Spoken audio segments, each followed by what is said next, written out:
Comment calculer sa période d'ovulation? Calculer les jours de danger pour éviter une grossesse peut être un défi, surtout avec un cycle irrégulier. Cependant, il existe des méthodes pour estimer les jours où vous êtes le plus fertile. Premièrement, observez vos cycles pendant au moins 6 mois.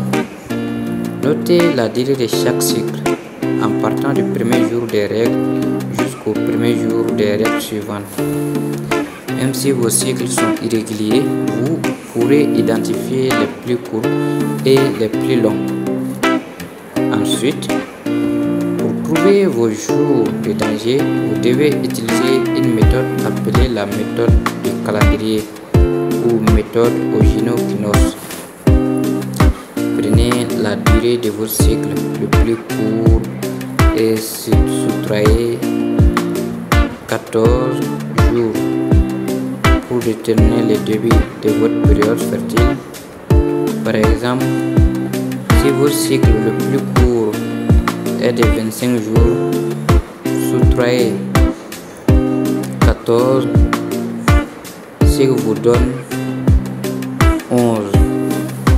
Cela signifie que votre période fertile commence dès le 11e jour de votre cycle. Ensuite, pour trouver la fin de période fertile, prenez la durée de votre cycle le plus long et soustrayez 14.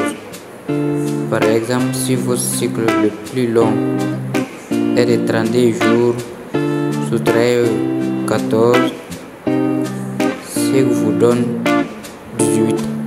Cela signifie que votre période fertile pourrait se prolonger jusqu'au 18e jour de votre cycle. Donc, pendant la période du 11e jusqu'au 18e jour, c'est cette période qu'on peut considérer comme la période de danger. Cependant, cette méthode n'est pas infaillible, surtout avec des cycles irréguliers. Il est donc recommandé de combiner cette approche avec d'autres méthodes de suivi comme la température basale ou l'observation de la glaire cervicale pour augmenter la précision. En conclusion, bien que les cycles irréguliers compliquent le calcul des jours de danger, une observation attentive et l'utilisation de méthodes combinées peut vous aider à mieux comprendre votre cycle et à éviter des surprises non désirées.